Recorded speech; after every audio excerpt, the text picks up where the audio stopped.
What's wrong with this curriculum? After all, it's being done in Aims Delhi. It should be good enough for Aims Bhubaneswar. So that's what happens. If you want to become full, you need to become empty. And I wanted a group which would be ready to receive, to change, to actually become empty and say, let's fill us up. And that's when we started, we realized that if we are going to have a curriculum, you need to keep on changing it so that we will, at some point of time, it will become relevant and it will be something which everyone wants. And this is a quote by Winston Churchill: to improve is to change, to perfect is to often change or change often. And this is what almost never happens in the medical curriculum. We find it so difficult to change. So, what I did was I changed the medical education unit. It was only assistant and associate professors. As you can see, this is the team. They were ready to change, they were ready to learn, and we had a whole lot of activities, from having almost weekly journal clubs on medical education, which we had as a team. So the first thing which we wanted to do was we wanted to change the curricula. And we did. We changed the curricula, not just undergraduate curricula, but MDMS as well as DMMCH. And it was done through a process. We got feedback, we got people giving us comments. We also compared the curricula from different universities within India, from outside India. Then we had board of studies for each of them. We went back to them with our curricula. They gave us a lot of comments. We changed it, passed it through the academic committee, the GB, IB, and then we had to this thing. So this took a long time, but it was done. So that's the problem, because curricular change is very important, because medical teaching always had a very ad hoc quality to it. You went to the OPD, if you found a good respiratory case, today we will teach respiration. If you found something CNS, we'll teach CNS. So there was a very ad hoc quality to it, which you cannot change because that is medicine. So the point was that when these young people took over, they not just did a curricular revision, but they did all these things. They held workshops for faculty, also for senior residents. So all the senior residents who passed out were good. At least they knew how to do a lesson planning, how to do clinical teaching, how to assess. All these things they also knew. We conducted micro teaching sessions for all the faculty. We had almost 120 or 30 faculty at that time. All of them had to undergo micro teaching sessions, which were chaired by me. We had extramural workshop for faculty of Aims Delhi. They also conducted a workshop. One was online, the other was physical, for AMI in Glasgow, as well as in Lyon, Paris, as well as the FAMA group in Mumbai. And lastly, they got a grant, a huge grant of almost 7 crores from Ministry of Electronics and Information Technology. This was to establish what is called SIM2, MedSIM2. It was being shared by 3 groups, but our faculty did the presentation. The moment they got, this entire bunch came to my office and they were jumping. They were literally jumping. Ma'am, we have got it. Ma'am, we have got it. Because I don't think even the NTTC group in JIPMER had got such a grant. So what I'm trying to say is, when you want to transform an institution, you have to choose the correct people, give them the space, and they will take the wind will be beneath their wings and they will fly. The most important thing is that we should not stand still, because if we stand still, we are stuck. So that's the lesson which we have to learn from there. Change is inevitable, but transformation is by conscious choice. Another thing which we did at Bhubaneswar was the fact that we took a conscious decision to improve research. There was almost no research worth its name when I joined, for the simple reason a culture of research did not exist. That's natural in any new institution, because the faculty were busy with a lot of administrative tasks. I'm sure many of you will say, we have to go and do this purchase, we have to push these files. That is normal in a new institution, right? So faculty are busy with administrative tasks, but also we needed to teach research methodology. Research methodology has moved on. You can't simply take 100 sample size and do something. You have to know how you estimated the sample size. So, for many of the faculty, we needed to teach research methodology because this was already not there. Right now, there is the National Institute of Epidemiology has an online course which everyone is expected to do. That time, it was not there. So we ourselves, we had this teaching research methodology. I took most of the lectures. I had invited people to come from and do that. So the early years in any institution is about space. Can you set up this lab? Can you set up the OPD? Can you set up the IPD? And about teaching. How do you establish teaching when the students come? How will you teach? Do we have the equipment? How do we assess? So this is natural. But once you move on from there, you have to look at your research. And that's exactly what we did. We improved ease of doing research. We had monthly ethics committee meetings. We made ethics committee meetings online so that people could apply online, even though the meetings were physical. We had a lot of motivation. Intramural grants, initially they used to give only for 1 lakh. I changed it to 5 lakhs after passing it through the SFC. We had monthly research meetings in which people could present whatever research they have done. It was done online, so everyone felt good because others were listening into the work which they did. As I said, we did a lot of faculty development programs, but we also introduced a paper in research methodology and biostatistics for postgraduates. They had to appear and had to pass to become eligible to appear in their final exam. This was a game changer because a lot of faculty realized that now we were in danger of our postgraduates knowing more research methodology than us. So, it sort of enthused them to start reading up. We started a lot of online access. We spent almost 3.2 crores every year for online access to journals. We had a better library ambience and so on. But despite that, we had a lot of webinars. We had panel discussions. Dr. Vinod Pal participated. Dr. From Aims Delhi, many of the faculty participated. Should research be a part of our APS and so on? So we also got funding from Government of India. There was one project which I put up in the SFC for, actually, it was for about 64 crores. The secretary saw red. She said, "How can you ask for funding for research?" I said, "Ma'am, then why are you asking us to do research if the ministry is not willing to fund?" Because as a new institution, you cannot get large funds from extramural grants because we are having faculty who do not have that pedigree. So therefore, you need to allow us to start like this. So we got a grant for 22 crores to set up a clinical microbiome laboratory. So apart from that, there was direct supervision. We had a lot of MOUs. We had an MOU in Indian Institute of Science and so on.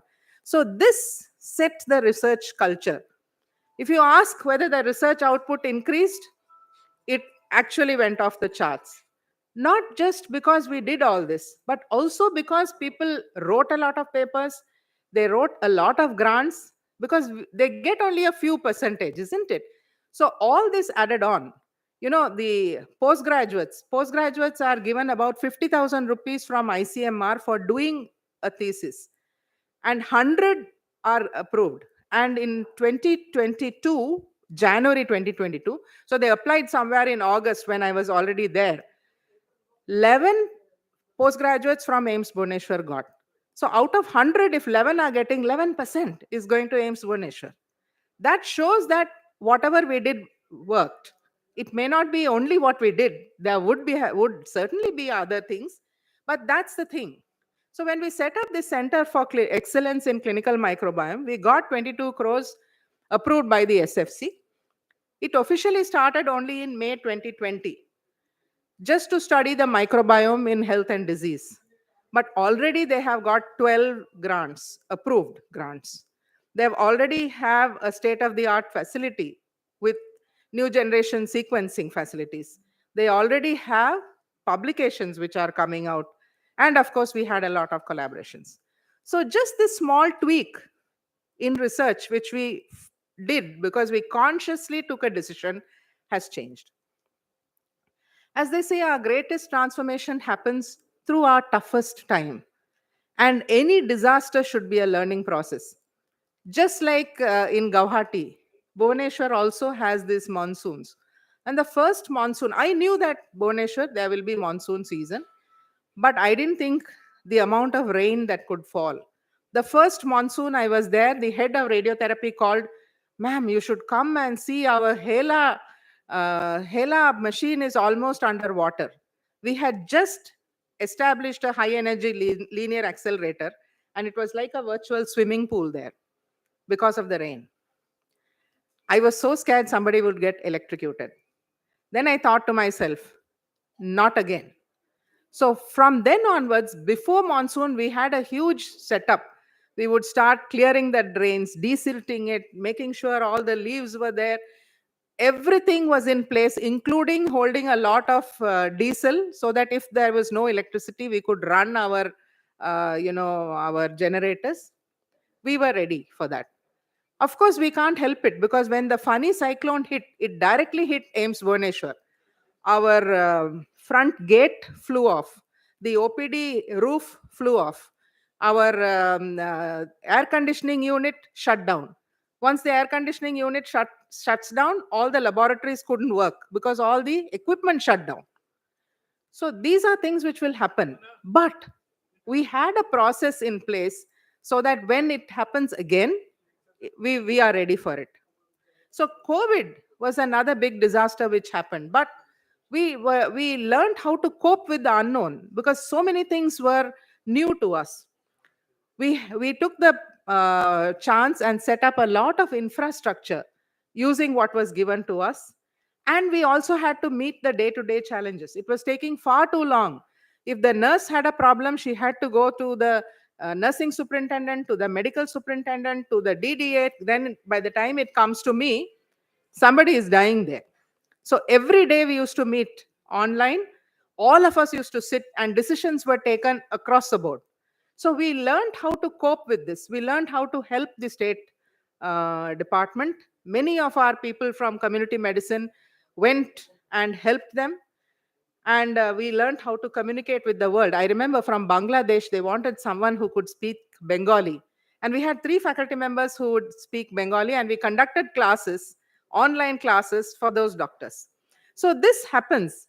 But despite that, we had to also keep morale high because all of us had personal problems. I'm sure all of you here will have some tale to tell of people whom you lost.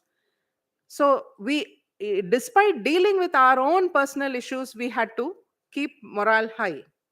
So, but the tangible results of COVID, what we learned from that was that we had a fantastic hospital infection control program going because we realized we were not that good. We learned how to do good triaging, and our emergency care improved. Critical care services improved because we had so many equipment. We had lots of ventilators. We had to make sure we had enough people who were competent enough to use their ventilators. So we set up training people to use the ventilators as well as manage critical care services. We also started this innovative teaching learning methods because, as you know, and as your director also said, during COVID, that's what happened. Everyone did it, including here. We managed time more efficiently, mainly because we didn't have to run everywhere for our meetings. And then, of course, it broke down barriers. No one said, "This is not my job." If there was something to be done, we had purchase officers going and taking things from the lorry. When lorries came, there were nobody to even offload the things. We had faculty who drove their own cars and went and picked up amphotericin B from a very far off place and drove in the night. So we had people who didn't say, "This is not my job. Why should I push this trolley? This is not call the nurse to push this trolley." No, that is what happened. These were some of the tangible results which we saw. So never underestimate your problems. I underestimated the magnitude of COVID. We knew it was coming, we knew it was going to be bad, but not to this extent. At the same time, we should not underestimate our ability to deal with it. We all dealt with it, and we dealt with it in a great way, not just us, but across the country. So, one of the things about the species that survives is the one that is most adaptable to change. And as young students who are here, who have joined us here, I just want to say one of the problems which faced us during COVID is there was inadequate clinical material. See, I come from a government hospital. All my uh, years I have worked there, so we know that there's plenty of clinical material for teaching. Now I am in a private institution where I know there is hardly anything by comparison. But we need to adapt to this change using simulators, using standardized patients. After all, even in the West, they don't have that many patients like we are having. So we need to use these tools when we want to teach clinical skills, especially clinical skills. And I would suggest to all the students who are here, use every opportunity to learn. And I'll give you an example. When I was in Geetam a few months back, a 23-year medical student delivered a baby in a moving train. Okay. So when it came, we were all very happy that this girl went up and she was able to do it. And the child and the mother were doing well. So I called her to my office and I had a chat. Then I asked this girl in green, she's Swati. So I asked her, how many deliveries have you conducted? Do you know what she said? One. She has not even conducted a delivery, she has observed a delivery because there are very few deliveries. So she said, ma'am, I have only seen one, but I saw and I took notes and I observed, and so I was quite confident I could do it. So it needed just one.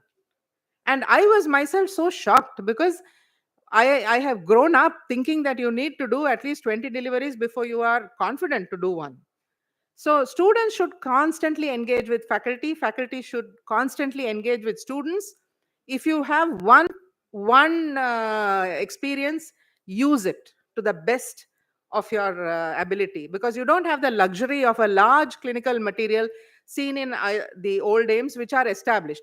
You will get there very soon. I am sure Aims Guwahati also you will have plenty of clinical material.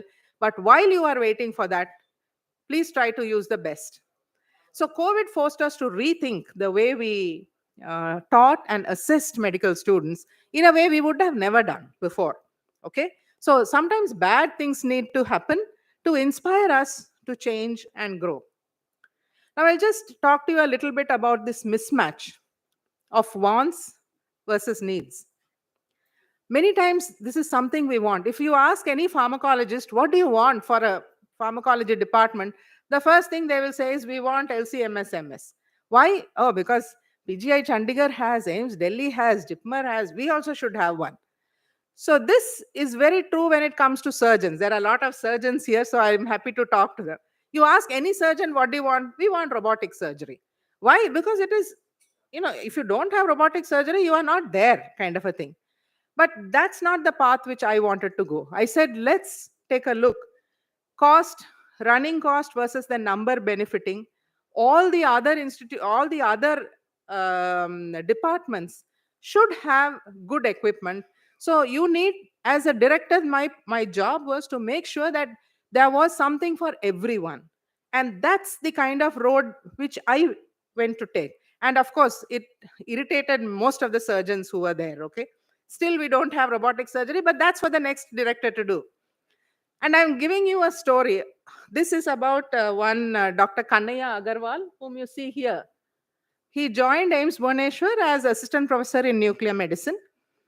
And sometime after I joined, maybe after about 4 or 5 months, he came and said, there is no equipment, there is no other faculty, I don't have a nurse, I don't have anyone.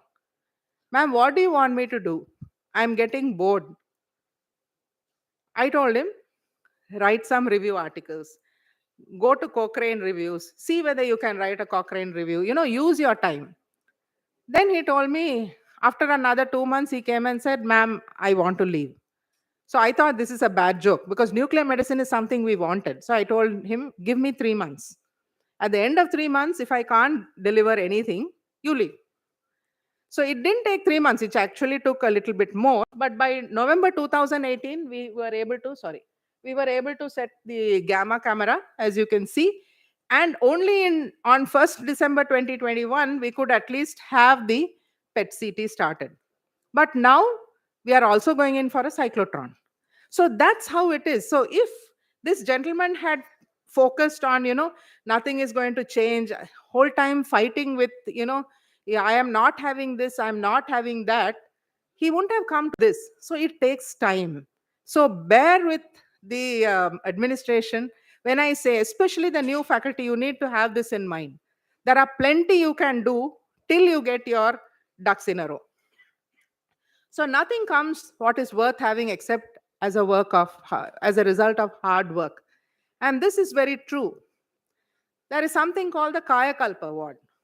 So this was by the Ministry of Health in order to incentivize the public health facilities to be clean, to have a good environment. I mean, when I came here, it was so wonderful to see those wonderful, colorful flowers which are blooming. So to hygiene, infection, they wanted to incentivize that. It was launched in 2015. So the first time I went for the awards, that was in early 2017, I think, somewhere around January. We thought we'll get a prize. We didn't get anything. We didn't even get a consolation prize. And, so naturally, when everyone else is getting something, you feel a little bad. So I came back and said, next time we are getting a prize. Let's do what it takes. It took us 1 year, but by that time, 2017-18, we got the second prize. The next year also, we won the second prize. The reason is we could not get the tenders, everything done for so much of, signage and things like that. It's a lot of money, and the process itself is long drawn out. And I said, I'm not interfering with the process, because as government servants, we all know, once you start interfering with the process, you've done for. Someone will come and, catch you afterwards. But in 2019-20, we got the first prize. And that announcement was made when we were in Guwahati on 12th January 2021. Just after this, we inaugurated this. The announcement was made by the Minister of Health, Dr. Harshvardhan, former Minister of Health. So what I'm saying is, we went after the Kayakalp Award because growth was optional and we chose to grow. So that made sure that our hygiene, biomedical waste management, everything was, in keeping with what was expected. So they often say that you can paint a flower, but you can't paint the smell. So to me, it is not about what you can do, but after you leave, what is the takeaway from you being having spent some time in an institution? What is the extra mile you have run? What is it? What footprints have I left behind? So this is the question which came to my mind. And one of the things which I can proudly say is, in addition to what the government gave, we were able to add a lot of infrastructure. This Dharamshala was built with funds from NALCO, all the funds from NALCO. When I left, the Dharamshala was completed. The burns unit was opened a few days ago by Dr. Mansukh Mandavia. Again, it was completed by the time I left. Trauma center is still being built. All this is from CSR money which we got. In addition to that, one administrative building for almost 100 crores and a Aiims satellite center at Balasore, which was also completed. So the point is, you leave this, but it's not just that. As a leadership, you need to make sure that even the impact which you made lasts in your absence. When I left Aiims Bhubaneswar, I knew there were great teams in place. Teams just not for research or medical education, but also we had a quality care team. We had a fantastic administration. Most of the time we had the DDA who was here also, Mr. PK Rai. I had a great team because he knew all the rules. And if he puts up a file on my table, I could blindly sign because I knew he had my back. So we need to establish these teams, and that was what I think I left behind, that we had processes for finance, we had processes for procurement and everything. Therefore, when you are not there, it's fine. So that's the extra mile which you give, which are the intangible aspects of your leadership. So they say when a best leader's work is done, people say we did it ourselves. And I think I'm beginning to see it in Aims Bhubaneswar, because that's the thing which we should give. People feel, yeah, we did it. And that's what a true leader actually has done for the institution. So in this transformation, it was my personal journey. But I think if I can be happy, coming here has made me so happy, because I see all of you coming and saying, hello, ma'am, how are you? We didn't know you had come, and we're so glad you had come. And that's what makes you feel, the way you made people feel, they make you feel too. So thank you very much for a patient listening, and I hope you enjoyed my talk. Thank you.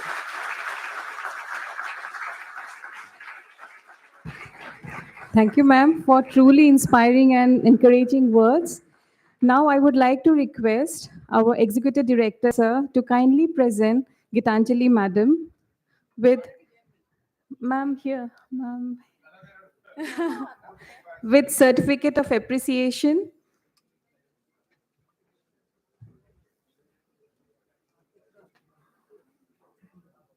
Regarding the speaker.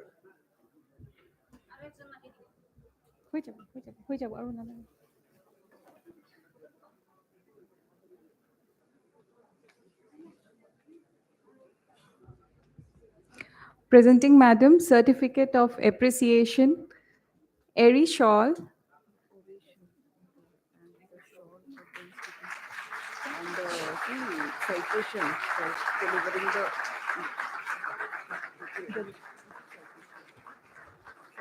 citation for delivering Aims Guwahati Institute Day oration,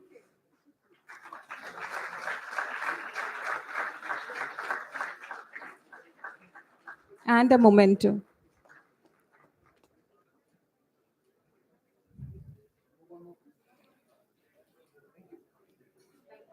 Thank you, ma'am. Thank you, sir.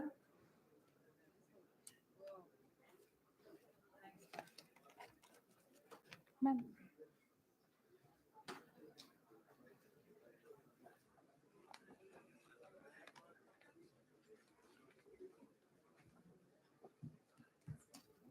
Now we have keynote address by our guest of honor, Professor Subhash Khanna, sir. Professor Subhash Khanna, sir, is a pioneering laparoscopic, endoscopic, and robotic surgeon of the Northeast. He is chief of the Department of Minimal Access, GI, and Robotic Surgery, Swagat Super Speciality Surgical Institute, Guwahati. Formerly, sir, he was professor of surgery at Guwahati Medical College. He is the founding president of Association of Robotic and Innovative Surgeons. He is recipient of many prestigious orations and awards like Santokh Singh and Anand Oration, G.P. Sharma Oration, Professor Chandra Mohan Anderson Oration, and Professor U.C. Goswami Memorial Oration, and many more. Sir has over 200 publications and presentations at national, international level, including chapters in various textbooks and journals. He got Lifetime Achievement Award from Indian Association of Gastrointestinal Endosurgeons during the annual conference of IAGS. With these words, I invite Sir to the dais to deliver his keynote address. Sir.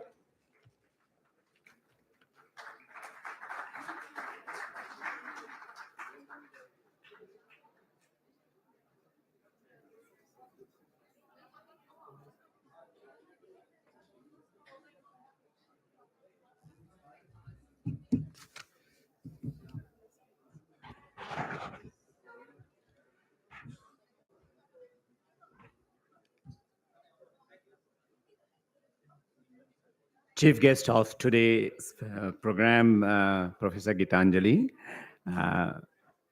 I have forgotten the title. Let me just go through it. Executive Director, Professor Ashok Puranik, Dean Dr. Mansi, and all the ladies and gentlemen, all invited guests, students, nursing students.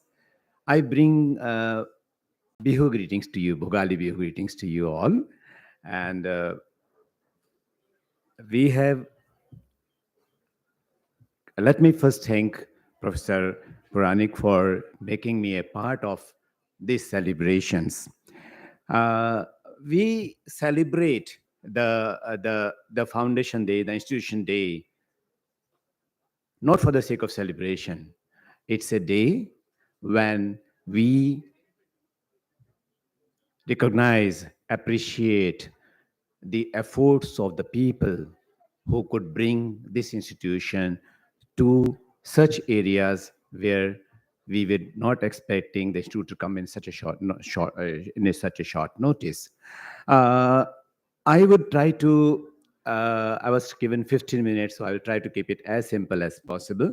And let me share with you.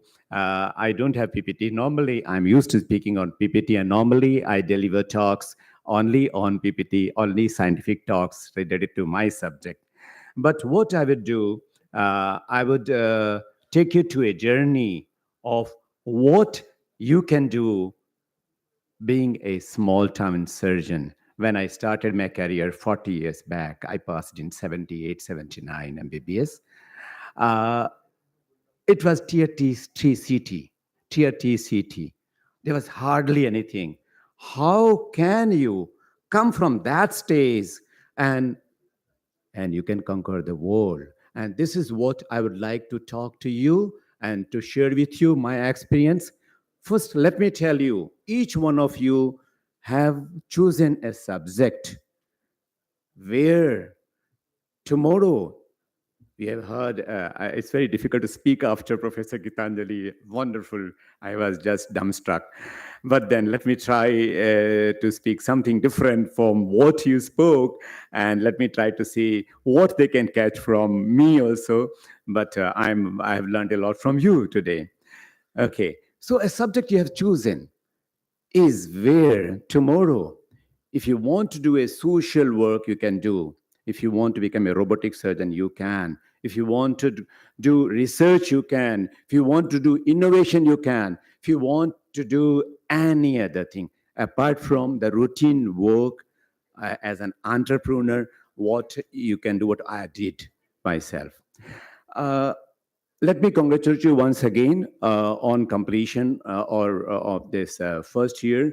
And right now we are celebrating that till next couple of years till 2023, 24. We are celebrating Azadi Ka Mahotsav. So let me congratulate you. And 12th March is the day when Azadi Ka Mahotsav was started. And let's me congratulate you on completing 2 years of our institution, and it's the first institution day. Unluckily, like most of you, we didn't have such facilities when we started. We started our career, my life started as a son born in a displaced family which got separated, came from Pakistan in 47 and tried to settle in this state, new people, and new language, new language. Second, neither I am a convent educated. Now life was more tougher. You go to college, and the girls wants to talk to you, but you don't know the local language, and they say, "Lora jone kothay na pati amra." He doesn't look at us. But I could hardly communicate in English, and I could hardly communicate in the local language. It was a tough time learning English and learning Assamese, and then the only way possible for me was to marry an Assamese girl, and I married my wife, Swagata. And, and first time I took the local fish with lot of problems, and that's what she taught me.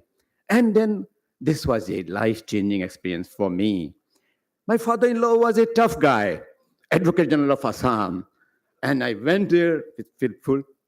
He was just sitting in a room, sitting. "You want to marry my daughter?" I said, "Yes." "Do you know whom we are talking to?" I said, I don't know what is Advocate General. Was a simple man, just passed out from Cotton College.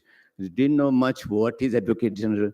I just appeared. I said, "I don't know you, but I know your daughter, the eldest daughter." Okay. So, and I think most of your faculty will know my wife. She was heading the ENT department. They will know me also because almost all of them are students here, and you are my sort of grand students. Okay. Yeah, my all children are also like you. My elder son is an orthopedic surgeon in Manchester. Daughter-in-law is a colorectal surgeon. Younger daughter-in-law is a ENT, and younger son is a critical care specialist. So you're all junior to my children also. Okay, all right. Thank you. So although the college was small, but then I never look back. Do not feel that you should get everything easier. You should try and see, can I be better than the college being easier? So coming from a small college, you can still do better things than coming from institute, that I'm telling you. So I am challenging you, warming you that there are people bubbling with energy in smaller institutes. They will compete with you tomorrow. You have to come with better energy, better power, better competitiveness, better responsiveness to the demand of the society. Uh, okay, when I started in 1991, I was there in Bombay.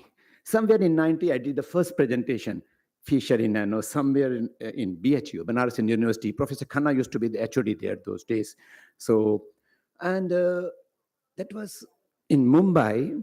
Professor Udwadia was the founder, president of IAGES. Later on, I became the president. That was his desire, that my last desire before I leave this world is Subhash Khanna, coming from a small place, should be the president of Indian Laparoscopic Science Society, which has now 9,000 members. And he was presenting a paper, small old cassette he carried. He showed laparoscopic cholecystectomy in Goa, in ICS, International College of Surgeons Conference. I didn't know much about it. I was standing, being from Guwahati, usually we are backbenchers, we sit on the back and watch. And I was standing in the gate and watching. I said, this is what I can do better than him, better than him. And I was just standing on the gate throughout, came back, assistant professor of surgery, took an attachment to gynecology department. 10th September 1992, I was attached to gynae department. People went crazy. What this man is doing, gynae? Is he going to do hysterectomy? Is he going to take our bread and butter now? Because I was a surgeon who could do anything. Anything means those days I have done SP nailings, I have done humerus, I have done femur, everything. I have done brain, and I have done spine also, including the thorax. Okay, if a person comes say forehead injury, you have to do. There's no neurosurgeon. All my neurosurgeons were junior. They have gone for MCH, and then there was a fear. Then no one knew what is laparoscopic surgery. That was the first time I started. Director sir, please stop me whenever you want. I'm not talking because, okay, I'm telling stories. Okay, so and then so in a small room, gynae department, went to the store. In medical college, those who have worked in medical college, in the old medical college, in the lower corner room, there was an old store. Tried to search, some old trocars were there, some old instruments were there. Digged out everything what was there. This is what you'll have to do. What you'll have to do. Nothing was happening in gynae. I started laparoscopy there with all the old instruments. Took my patients quietly. I'm going to do your appendix, but I will take them to a laparoscopy unit. Many unethical things we have to do sometimes. Please keep it in this closed room only. Okay? All right. So that's how many things. You don't need literature evidence and all studies, many things. The first cholecystectomy, the first hysterectomy, the first laparoscopic was not done on the basis of an evidence. It was done on the basis of someone who really wanted to do and someone who has a desire to do. Okay, now, all right, if I read, I'll be again stuck, all right? Okay, so desire to do. Now, from there, started my laparoscopic cholecystectomy journey. And let me share with you, if I have done 40,000 surgeries till today, of this 25,000 are my laparoscopic work. Okay, and thank you very much. And thereafter, we continued. I wanted to think differently. I want each one of you to think differently. What Professor Gitanjali ma'am has said just now, she has given all the beautiful quotes which I follow and want you to follow. At least if some of these, if you can take, your life will be different. Okay, so so uh, now came the next thing. What else needs to be conquered? Can we have the silence, please? I'm a teacher in colleges, so silence, please. Or okay, so laparoscopy conquered. 94. There was an Association of Surgeons of Assam conference in Bongaigaon, and I wanted to present a video. So, like Professor Thampton Udwadia, I carried a cassette. I saw the whole program. I'm one of the founders of our association also. Whole program, the last small corner, lab cholecystectomy, how I do is Dr. Subhash Khanna. I said, the organizers, this is future. Why are you keeping it the last? No, hoy, अंधेरे में video ज़्यादा अच्छा नजर आएगा. That was, I knew I have made many enemies. But then, in couple of months' time, there were many admirers. They've started following me. In fact, my wife didn't like it. I wanted to go for a training to Dundee, Scotland. I had to write on a piece of paper inside in the wardrobe, darling, I'm going. I feel this is my future. Bye. Okay. And, and it's a fact. I don't speak lies. It's a fact. Finished. Went to 94 Bombay conference. Again, same small town surgeon coming from Guwahati. People used to say, "Tumhare khirki se baag aata hai kya, bibi?" That's what I think they ask you, those who are from the rest of the country. And we get leopards every day in Suk City also. So that was the impression people have. And then I went to the conference and I saw, my God, first day, first program, lab cholecystectomy, Dr. Subhash Khanna. I was not carrying my pen drive also. I had to rush back to the hotel to take this. That was the image we could create on the day of the beginning of laparoscopic surgery, because I was speaking on something which is different from others. Laparoscopic cholecystectomy in difficult situations. They wanted to listen to that first day, first program. And I'm sorry, I'm not carrying my presentation today because I didn't want to make it very monotonous for you. Okay. All right. Next thing, ERCP. This 4-letter, no one is doing. There was one gastroenterologist, second gastroenterologist, third gastroenterologist. No one wants to do. Okay, how do we conquer this? Went to Aiims, Delhi. Professor Rakesh Tandon used to be there. In the Department of Gastroenterology, no surgeon was allowed to touch the scope.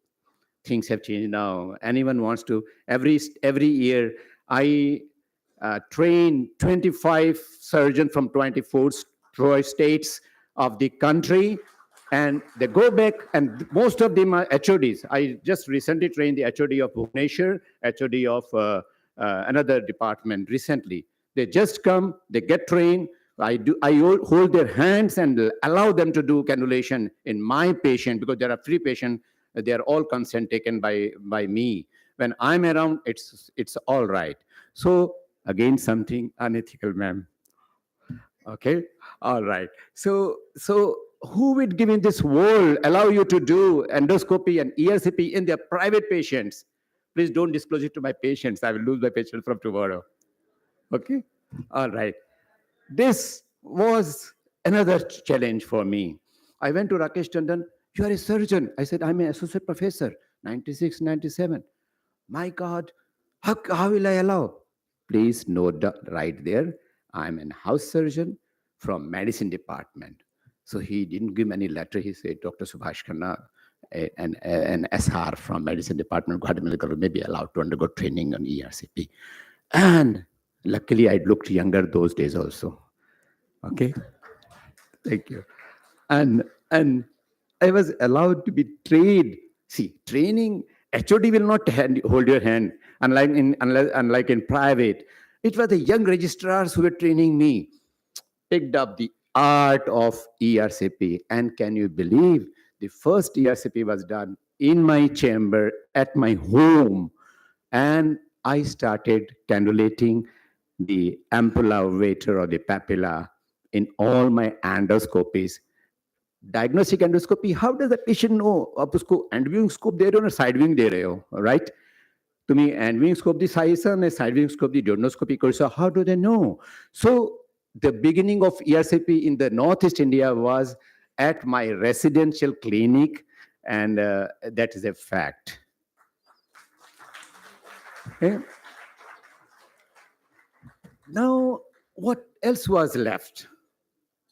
Started thinking. Whenever you think of a new idea, either it has to be original or it have to go to the pioneer. I want to do. I was one of the first thyroid surgeons before I gave it to the ENT department, but my wife belonged to the department, and naturally I will have a weak corner there.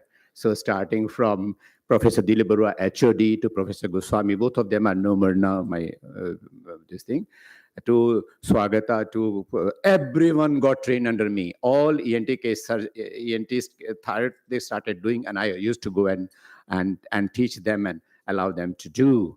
I was again hated by my colleagues. So thyroid, all thyroid he has given to the ENT department. Then I thought, what is left for me? And now came the concept and idea. Why not we do an scarless thyroid? And we started working on that. And naturally, my wife was there with me. Endoscopic thyroid from Baba approach, bilateral breast approach, axillary approach, and we started doing no looking back.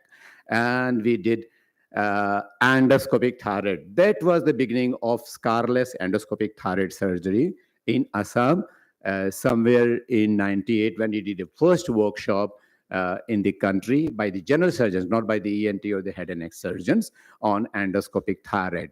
What we did, we created spaces from the chest wall and go to the neck, and the rest, I think the surgeons, those who are students of surgery and ENT, you know, the platysma, the midline, the muscles, and how to separate, and the recurrent agendas, everything should be once a student should be in your eyes, it should be floating, it should be visible, and we could do the endoscopic thyroid. The next thing we conquered was transoral thyroid.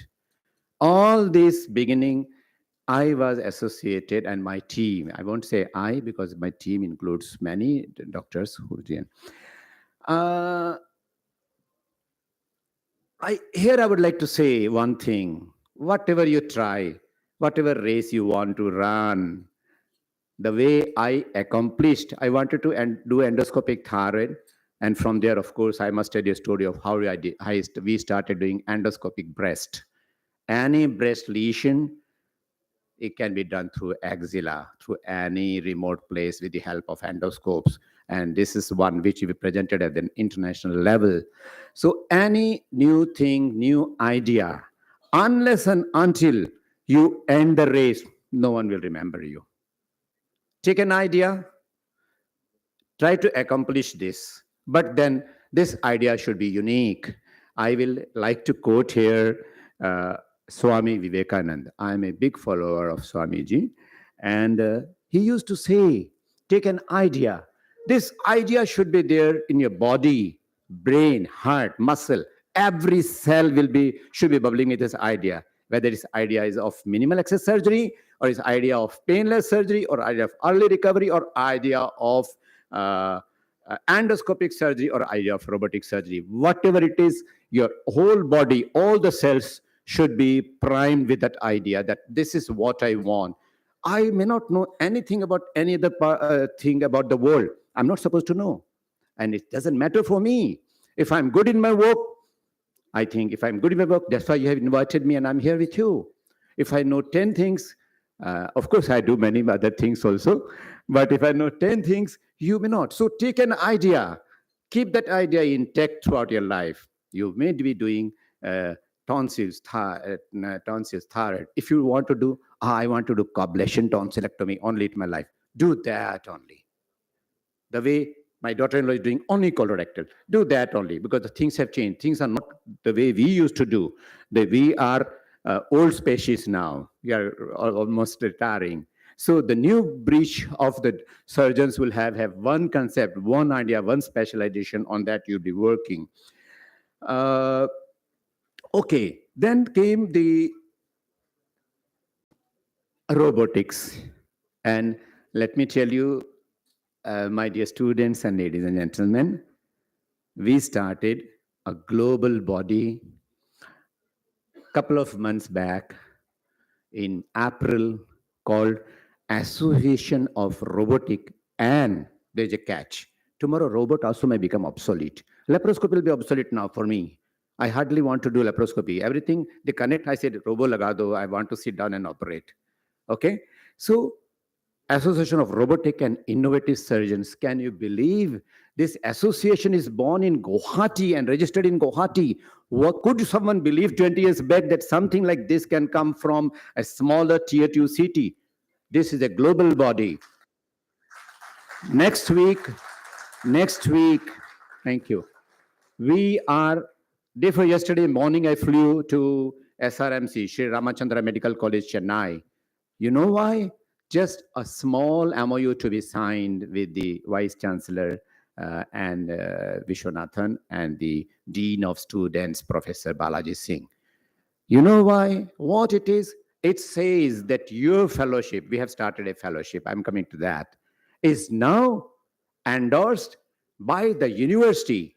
That means the fellowship is now 1 year course. You take a fellowship under us and complete 1 year of logbook, complete 1 year of observership, complete 1 year of thesis, your dissertation, whatever, good. And thereafter, you will fellowship in ARIS, fellowship in advanced robotic and innovative surgery, which is being offered by us, led by me as the founding president, will be recognized all over the world. There are 5 international surgeons joining us for fellowship this year. 1 from UK, 2 from Dubai, 1 from Bangladesh. We have to spread, we have to teach, we have to treat. If you have to keep this society in good health, it's our duty to do that. So this is the demand, and next year, I'm telling you, 50% of the students will be coming from abroad, not from India. Yes, today morning, the Royal College of Surgeons, Edinburgh, is having a meeting. Can we follow this model of ARIS, the Association of Robotic and Innovative Surgery? Here I'm a bit selfish. My granddaughter is Arya, so I named it ARIS. Okay. So somewhere we become little selfish when we want to use the names. Okay. Now, so what about robotics? How do we bring 22, 24 crores in, I think, institute, they will give in 30 crores. Because I don't know why they quote more prices when they go to government institution. They come to us, they know we are poor men, they give us a less price, right? Okay. And how to bring it? I was taking an interview for MCH in UK on behalf of the British surgeons in Delhi, that's sitting in Radisson, and they came to know there is one machine which has come from Cambridge in Pune, and that's for demo in Mangeshkar Hospital. I immediately finished the interview at 2 o'clock, took 2:30 flight and reached Pune, landed there and saw the machine. First meeting, second meeting, the order was done. I said, this is what my state and my people need. If I have to give them good treatment, good training at the good facility of health, government institution may take longer time. I may be able to do it. Let me do it before it is too late for me to do it. And in another 2 months, the robo was in Guwahati. And yesterday, I did 2 robotic surgeries. Today, we have completed 342 cases in 2 years' time. And that includes many new surgeries. And not only this, we are now training the students. We wanted to train only 20 because I have to take them to cadaveric labs. Cadaveric labs, where will I get cadaveric labs? That's why we signed an MOU with SRMC. A lot of cadavers are there to be utilized for medical purpose. We are full. I have 1 year wait list for cadaveric lab. 80 surgeons joined in that one by paying. Can you believe how much? You will not pay even 5,000 for a CME course. Every student have paid 1.5 lakh to us. This is the demand of this society. They have just not paid because they want to be named a robotic surgeon. They have paid because every one of them is from different parts of the country. They want to take this technology to their states, to their people. There might be little personal interest involved, little financial, but for people like us, for people senior surgeons like this, finance is not important. Even if I don't work, I can live my life. It is bringing the technology to your people, to their doorstep, and that is how the India will grow. If we have to really follow the ideals of our Prime Minister, Atmanirbhar Bharat. Every state, every surgeon, every one of you should be self-sufficient. Wherever you are working, you should have at least basic facilities by which once you pass out, you should be able to help your people. I was reading a book by Todd Henry. All of you must read that book, Die Empty. This very beautiful statement said, there are many good musicians with great knowledge, but they have never been able to sing even a single song and they died. And the meaning is, which is the richest place? The author asks, which is the richest place in this earth? You know, the richest place in this earth is graveyard, where all your ideas, all your thinking will be buried if you don't materialize it today or tomorrow. So there are many scientists, so-called scientists, who are bubbling with energy, bubbling with idea.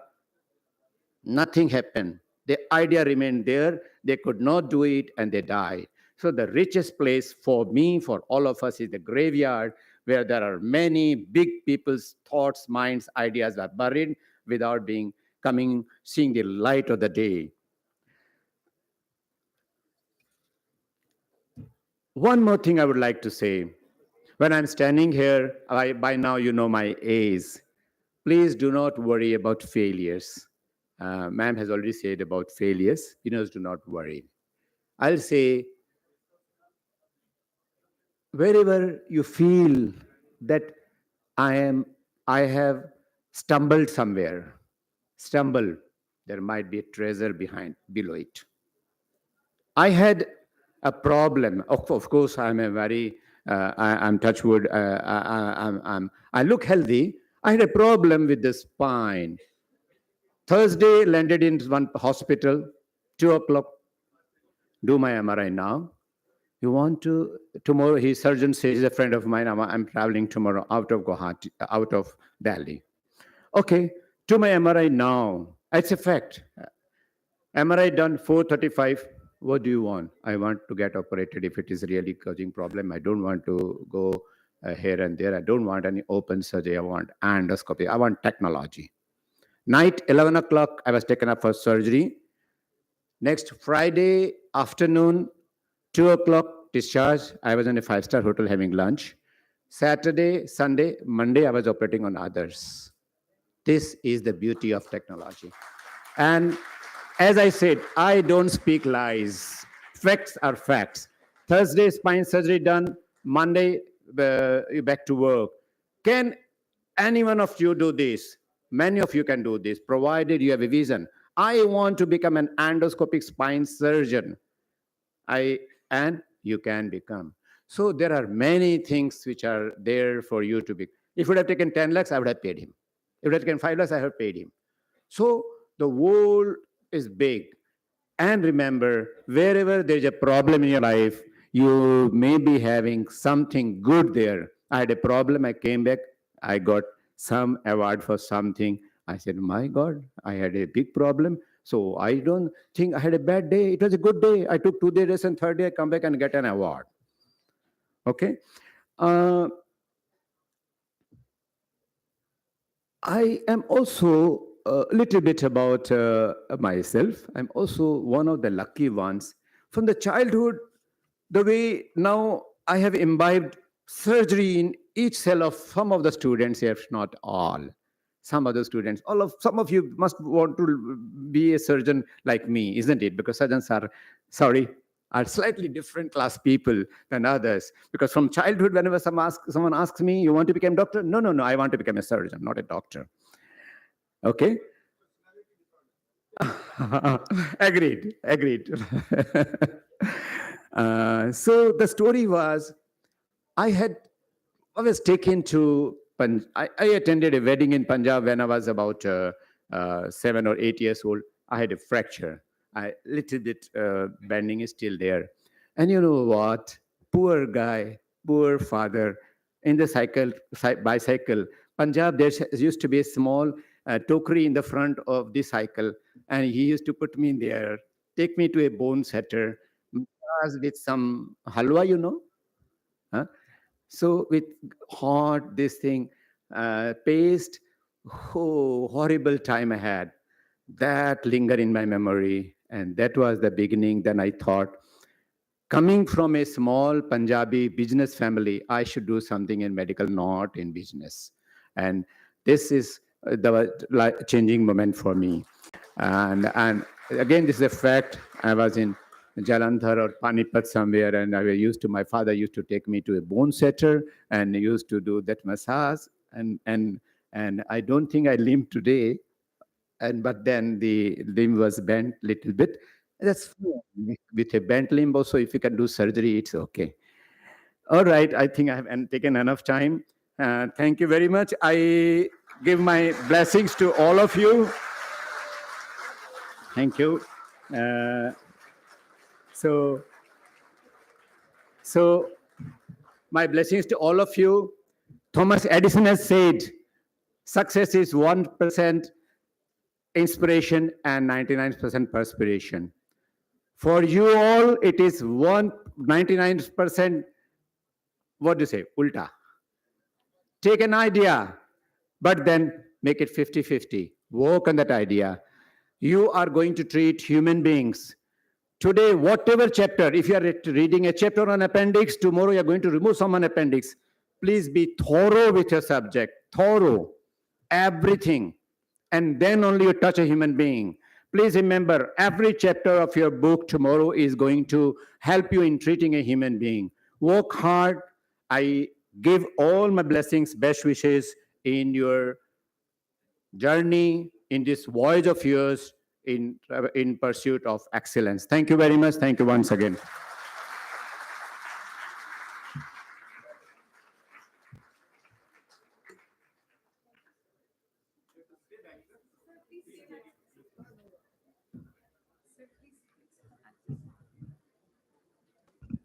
Thank you, sir, for your kind words and sharing with us your inspiring journey as a surgeon. Now, I would like to request our Executive Director, sir, to kindly present Khanna, sir, with certificate of appreciation.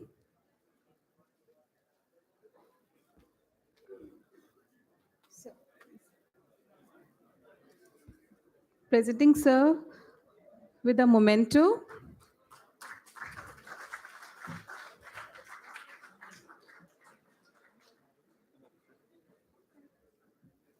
And certificate of appreciation for the speech. Thank you, sir.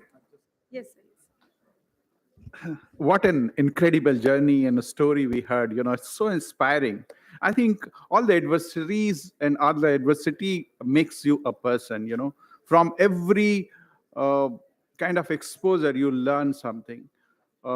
We heard journey of Dr. Khanna, which is so inspiring, I tell you, from childhood struggle to the struggling from coming from a northeast area, and then imbibing the modernity, always having a futuristic idea, that has made him what he is today. He's a big man, and really grand applause for him. Thank you very much.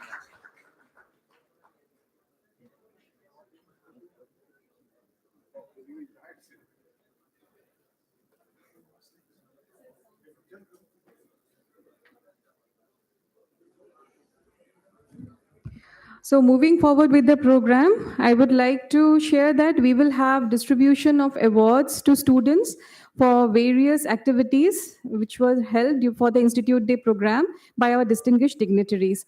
But before that, we have a group song by our faculty members. So this is a famous song composed by Dr. Bhupen Hazarika. And Dr. Bhupen Hazarika, as you all know, he was one of the most loved, revered son of Assam who has left an indelible imprint of his music in our mind and souls. So I invite all our faculty members to please come on the dais.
বিস্তীৰ্ণ পাৰৰে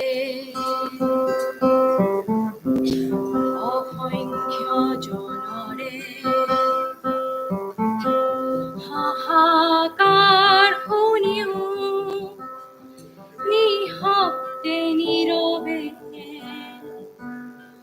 বুঢ়ালৈ তুমি বুঢ়ালৈ পোৱা কিয়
हुई मानवता भ्रष्ट हुई निर्लज्ज भाव से बहती हो क्यों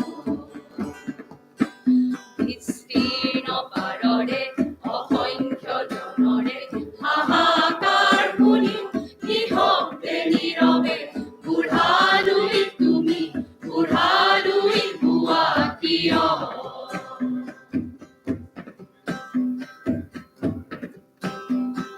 জ্ঞানবিহীন নিৰক্ষৰৰ খাদ্যবিহীন নাগৰিকৰ নেতৃত্বহীনতাত নিমাত কিয়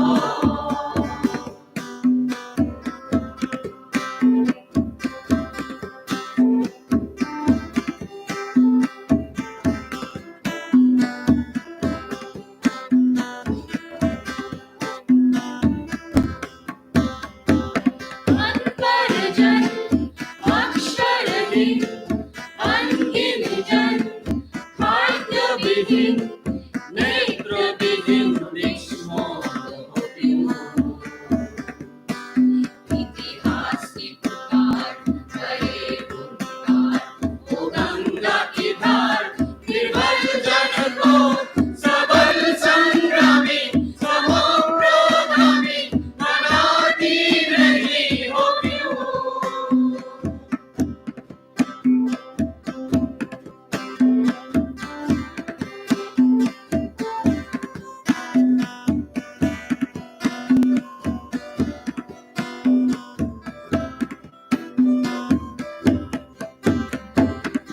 অস্ত্রবাণীধার উন্মাদনার অভিজ্ঞতারে পঙ্গু মানব সবল সংগ্রামী আর অগ্রগামী করিনু তোলা দিয়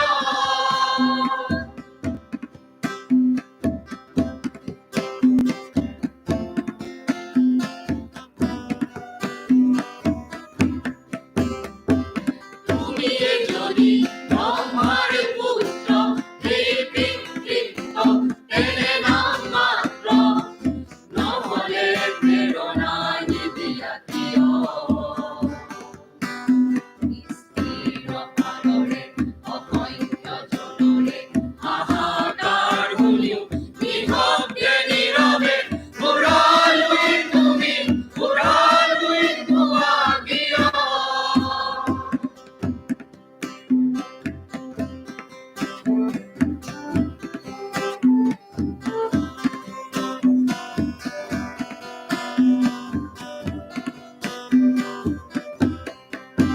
বিস্তীৰ্ণ পাৰৰে অসংখ্য জনৰে হাহাকাৰ শুনিও নিশব্দে নীৰৱে বুঢ়ালৈ তুমি বুঢ়ালৈ হোৱা কিয় বুঢ়ালৈ তুমি বুঢ়ালৈ হোৱা কিয় বুঢ়ালৈ তুমি বুঢ়ালৈ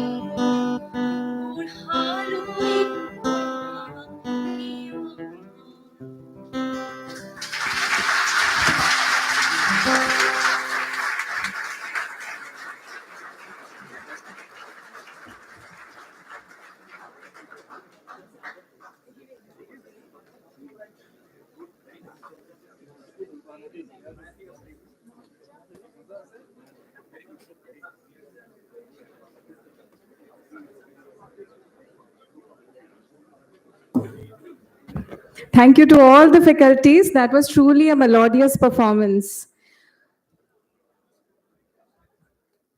Now we'll be having the award distribution. So first we'll be having the distribution for the activities held under the art section. So for this, I would like to request our respected Professor Gitanjali Madam to kindly honor us.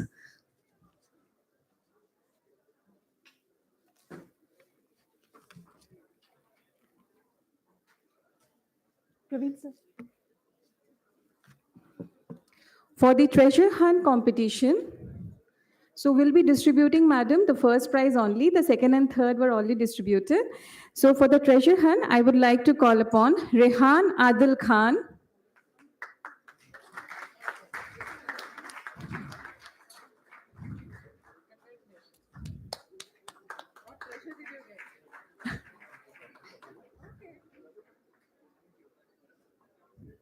Ayushman Tripathi.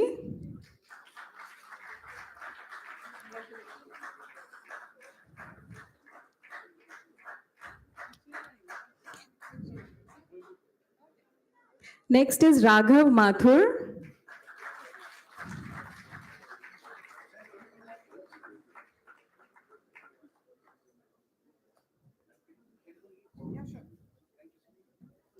Fourth is Vishwas.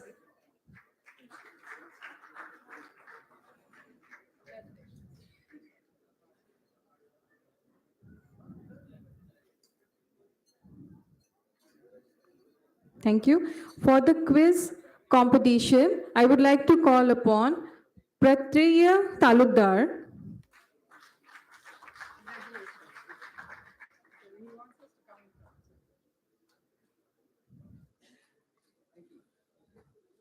Kitharto Das.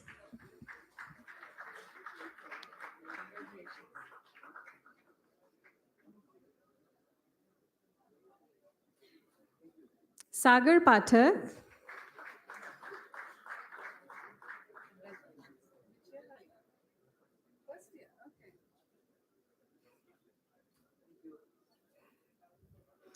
Thank you all. For the debate competition, madam, I would like to call upon first Sandeep Shekhar.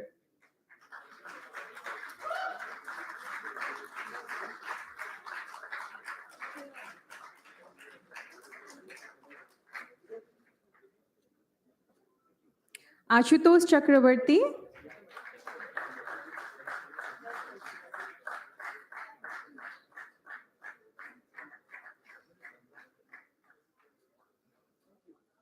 Gokul Rajit.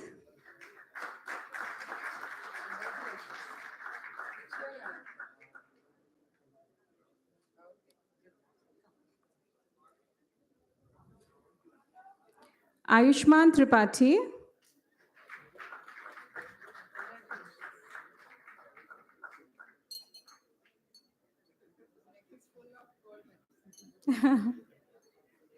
Akarsh Upadhyay.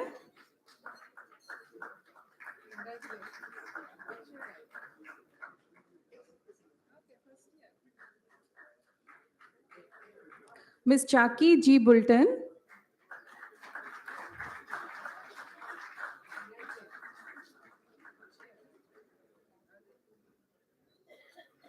The fourth competition was for t-shirt painting. So we have a display of t-shirts painted by our beloved students in the foyer area. So the first award goes to Ms. Afreen.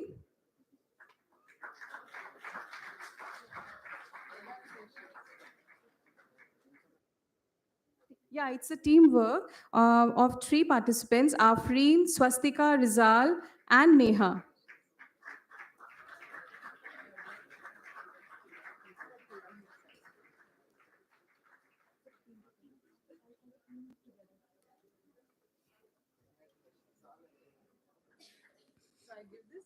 Yes, ma'am, trophy. Trophy to the winners.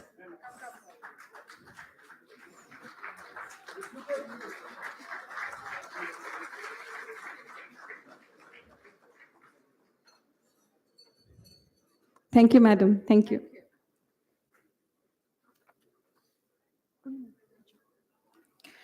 For the next section, I would like to request Professor Subhash Khanna, sir, to kindly distribute the awards.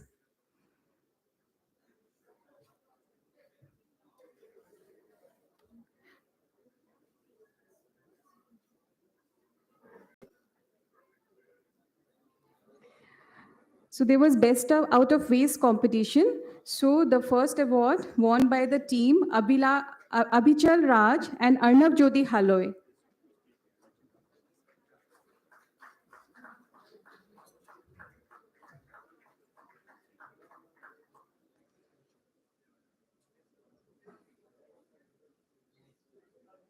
Abhichal Raj.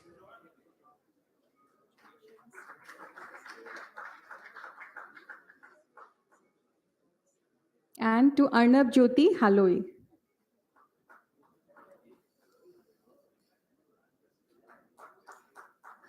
Thank you. Yeah, done.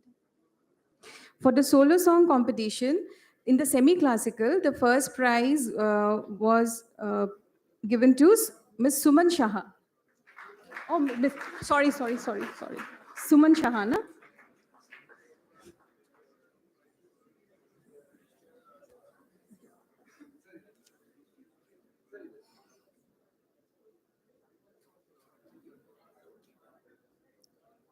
In the modern song category, it goes to Satya Prakash Sutradhar.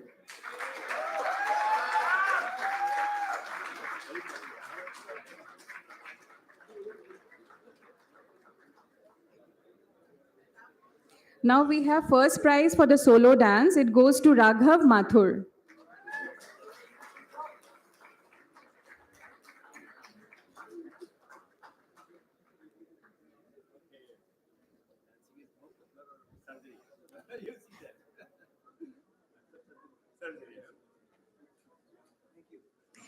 So next competition was extempore. First prize goes to Vivek Sandilya.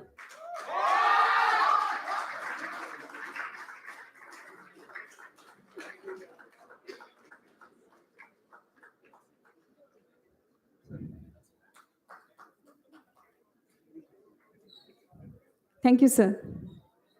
Thank you, sir. Now I would like to call upon our respected executive director, sir, to kindly distribute the awards.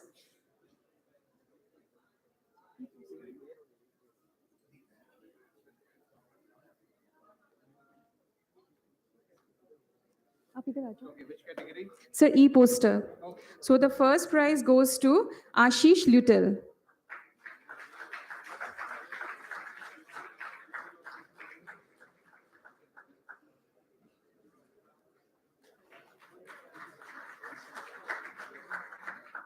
In the instrumental, the first prize goes to Nilab Nilim Das.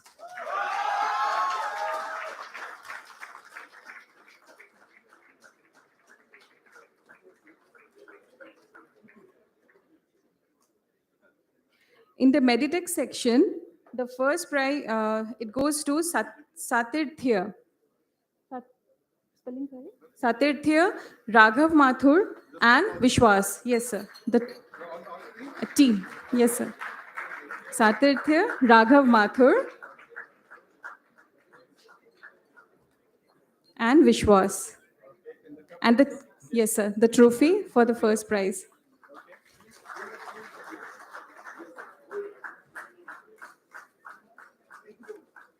Thank you, sir. Thank you. Coming to the sports section, for distributing the awards, first I'd like to call upon our Dean Academics, Professor Mansi Bhattacharjee, ma'am.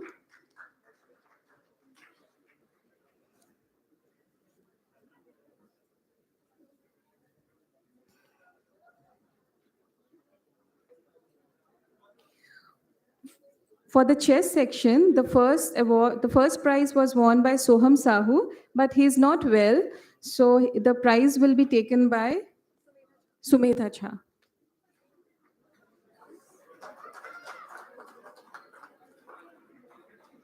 For the ring ball, the winners are Seema and Mahima Chaudhary.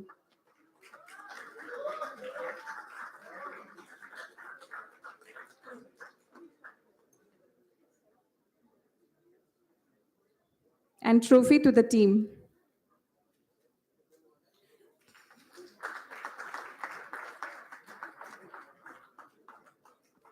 Next, we have table tennis.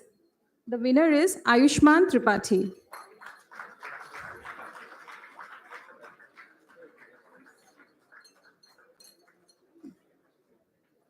Thank you, ma'am. Thank you, ma'am. For the next activity, I would like to call upon our Dean Research, Professor Runmani Deka, ma'am, for distributing the award.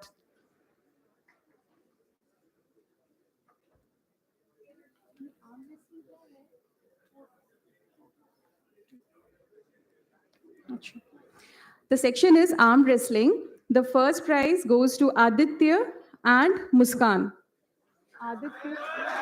Aditya Khan.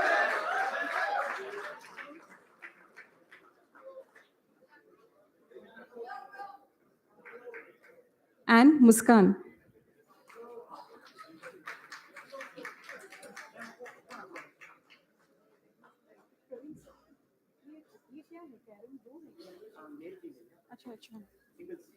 In the Karim section, I would like to call upon Gaurango Bhuya.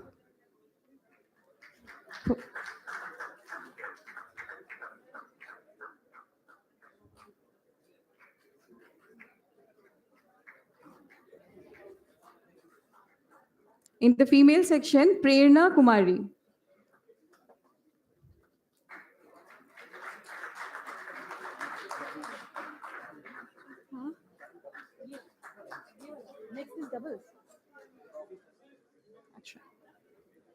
No, ma'am.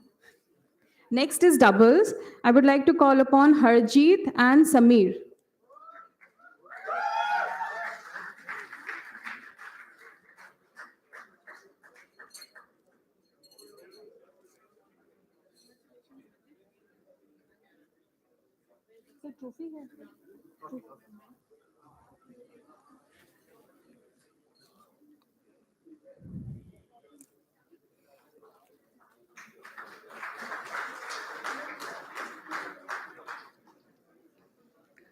Next, we have the awards for the badminton. I would like to call upon Ravi Kumar and Vibhar Gupta.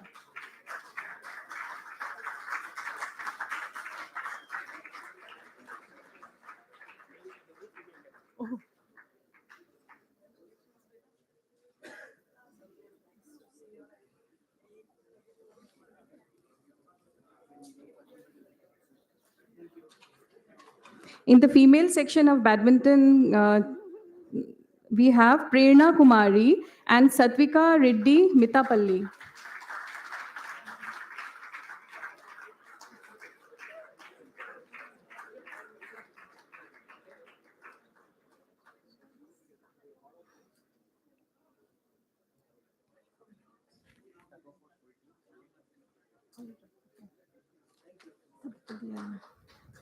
Thank you, ma'am. Next, I would like to call upon our respected Dean Research, Professor S.P. Sinhasan. Dean Examination, Professor S.P. Sinhasan, sir. Please honor us.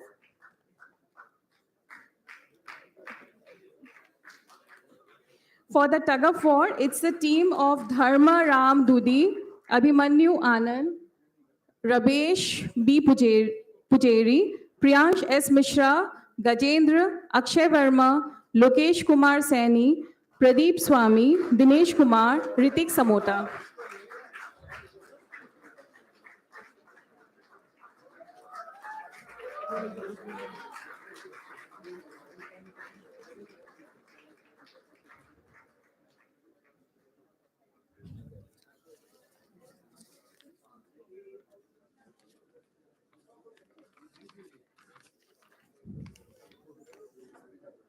For the volleyball, I would like to call upon Abhishek Anand, Mudit Katyar, Abhichal Raj, Ramesh Pujari, Gajendra, and Akarsh Upadhyay.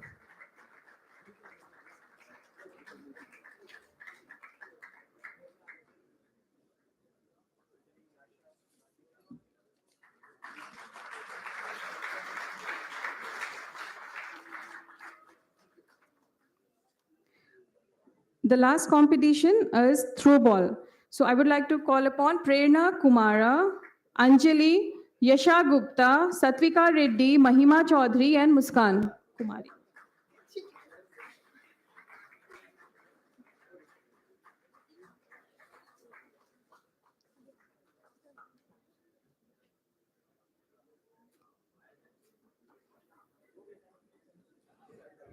Thank you, sir. And congratulations to all the winners. Now we have a group song performance by a nursing officer on a beautiful song, Aisa Desh Hai Mera. This song beautifully expresses the culture of our country.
सुनहरी अंबर नीला, धरती सुनहरी अंबर नीला, हर मौसम रंगीला, ऐसा देश है मेरा, ओ ऐसा देश है मेरा, ऐसा देश है मेरा, हाँ ऐसा देश है मेरा। बोल पपीहा कोयल गाए, बोल पपीहा कोयल गाए, सावन गिर के आए, ऐसा देश है मेरा, हाँ ऐसा देश है मेरा, ऐसा देश है मेरा, हाँ ऐसा देश है मेरा। गेहूं के खेतों में कंघी जो करे हवाएं, रंग बिरंगी कितनी चुनरियां उड़ उड़ जाए, मनगढ़ पर पनहारन जब गगरी भरने आए, मधुर मधुर गानों में कई बंसी कोई बजाए, सुन लो कदम कदम पे है मिल जानी, कदम कदम पे है मिल जानी, कोई प्रेम कहानी, ऐसा देश है मेरा, ऐसा देश है मेरा, ऐसा देश है मेरा, ऐसा देश है मेरा। इस मेहमानों को भगवान कहा जाता है, वो यही का हो जाता है जो कहीं से भी आता है।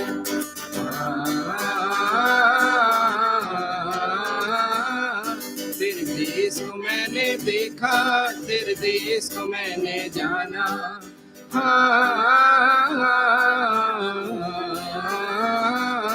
तेरे देश को मैंने देखा, तेरे देश को मैंने जाना, जाने क्यों ये लगता है मुझको जाना पहचाना, यहाँ भी वही शाम है वही सवेरा,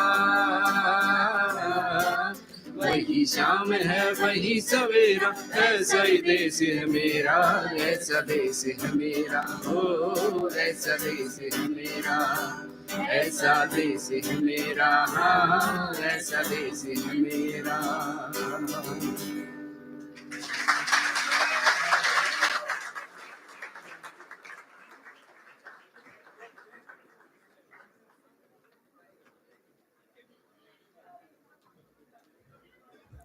Thank you for the beautiful performance.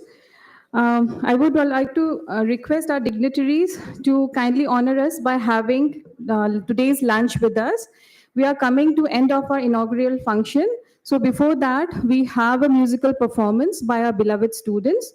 Song is Mancha from the movie Kai Poche, composed by Amit Trivedi. This song depicts the importance of relationships and friendship and how we must take care of them to maintain the beautiful bondings, just like a mancha does for a kite. So let's welcome our musically talented students.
We have to wait for a few minutes. The string of guitar is broken, so we are arranging for the second one.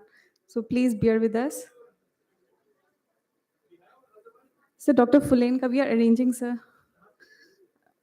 So Dr. Fullain, he also brought his guitar. So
रूठे ख्वाबों को मना लेंगे, कटी पतंगों को थामेंगे।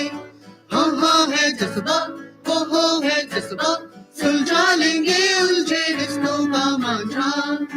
हाँ मांझा, हाँ मांझा, हाँ मांझा। सोई तकदीरें जगा देंगे, कल कल को अंबर भी झुका देंगे है जज्बा है जज्बा सुलझा लेंगे उलझे रिश्तों का मांझा मांझा मांझा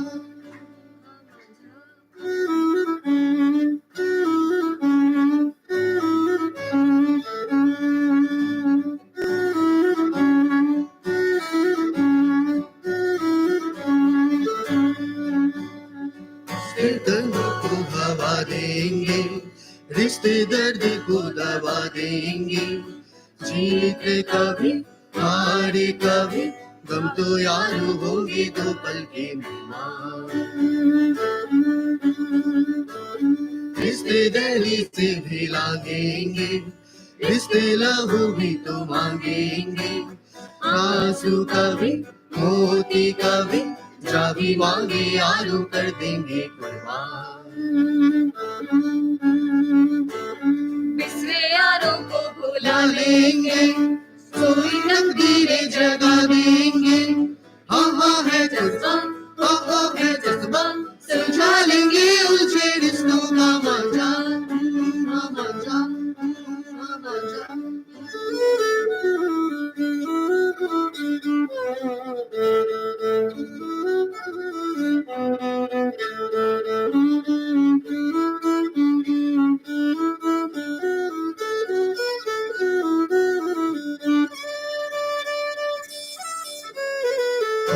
बर्फीली आंखों में पिघला सा देखेंगे हम कल का चेहरा हो पथरीले सीने में उबला सा देखेंगे हम लावा गहरा लगन लगी टूटे ना जज्बा ये टूटे लगन लगी कल होगा क्या कह दो किसको है परवाह हो रूठे ख्वाबों को मना लेंगे कल की पतंगों को थामेंगे हाँ है जज्बा हो है जज्बा सुलझा लेंगे उलझे रिश्तों का मांझा मांझा मांझा मांझा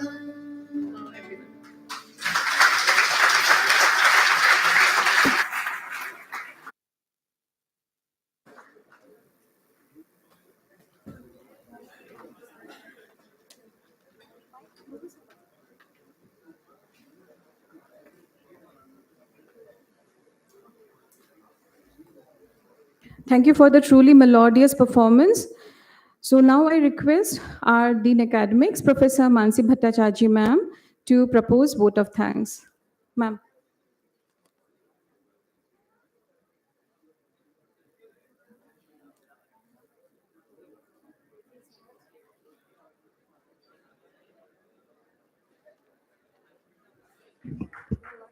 Thank you, Dr. Hanifa. I consider myself privileged to propose the vote of thanks on the occasion of Institute Day celebrations at Aiims, Guwahati. This is indeed a very proud moment for each and every member of the Aiims Guwahati family. My heartfelt gratitude to Professor Gitanjali Padmanabhan, our chief guest, for agreeing to deliver our first Institute Day oration. Madam, your guidance during the inception of this institute has helped us to reach this day. We are truly thankful to you and thank you for your motivational speech today. I'm sure it has made a change in the minds of many present today. My thanks to Professor Subhash Khanna, a teacher to me and many of us in this hall, for delivering the keynote address in his usual inimitable style, which no one can copy that style, sir. Thank you so much for your inspirational speech. And I also take this opportunity to thank our President, Dr. Chitra Sarkar, who could not join us due to some unforeseen official meeting, but for being here all the time and her constant guidance and timely and detailed guidance on all occasions. My heartfelt gratitude to our much-loved Executive Director, Professor Ashok Puranik, sir, for his dynamic and inspiring presence. Today's program has been possible only because of his able leadership. Thank you, sir.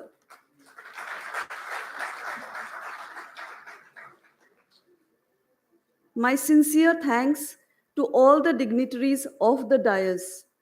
Dr. Murthy, Director Naipar, I'm so glad that you have graced this occasion. We are truly honored to have you here, sir. And many more occasions, both Naipar and Aims are not really separate. I think we have a long journey to travel together. Thank you for being here, sir. All the other dignitaries of the dais, thank you for gracing the occasion. The Army Commandant of Bashista Hospital, Brigadier Matthews, was here.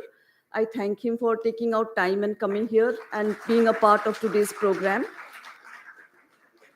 My thanks to the officials of Heights and NCC for the help extended by them today and whenever we ask for it. Thank you very much.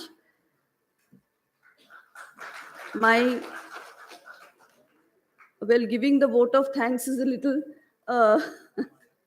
difficult thing in case I miss someone, so I have written it down. So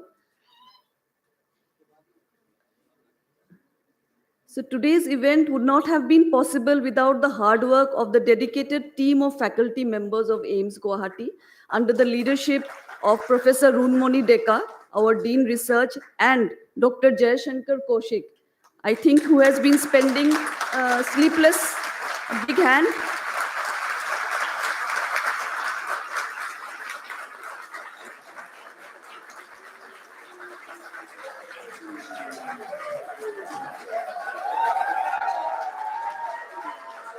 Okay. Dr. Jayashankar Kaushik must have been spending sleepless nights for quite some time now. Thank you very much for organizing this. I thank each one of the faculty members for executing their assigned role flawlessly. In addition, I want to thank each and every faculty member, everyone else, for their wholehearted participation and the childlike enthusiasm they have exhibited for every event.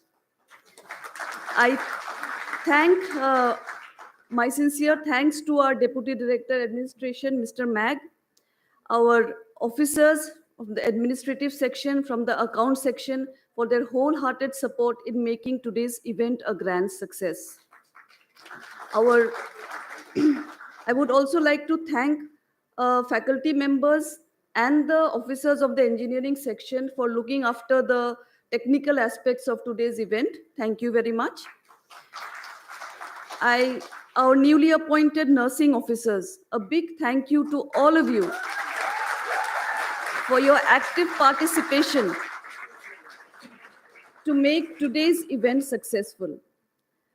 My dear students, you are the life of any institute. I thank you all for showcasing your talents, but I cannot help but say I'm waiting to see your real talents in your academic performance. Thank you. And I thank the photographers. The photographers are so important. They're helping us create memories for us for times to come. Thank you very much. I thank all our outsourced support staff for all your efforts and immense sincerity exhibited by you. I thank our security personnel for being on their toes throughout the event and always. My special thanks to our housekeeping staff. They are the true heroes behind the scenes. A big hand for them. SP Enterprises and Kalita Tent House for arranging all the entire event and the entire logistic of the event. A big thanks to you too. Finally, I sincerely thank all those whom I may have left out. I'm sure I must have missed many of the names. Please forgive me for that. I thank each and every person from the bottom of my heart. Thank you so much. I now hand over to Dr. Hanifa.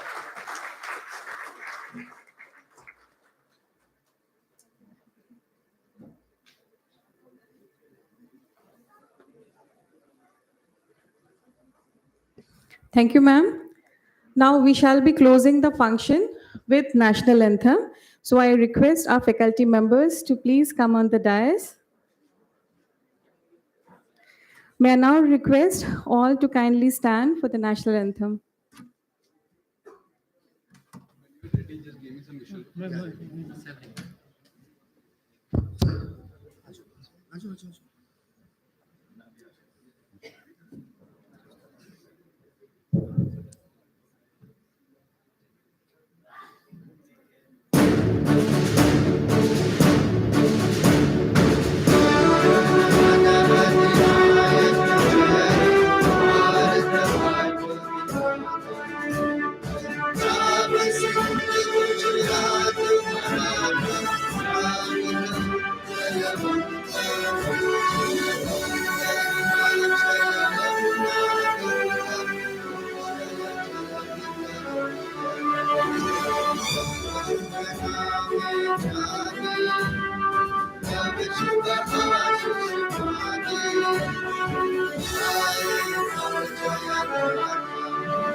With this, we come to an end of the program.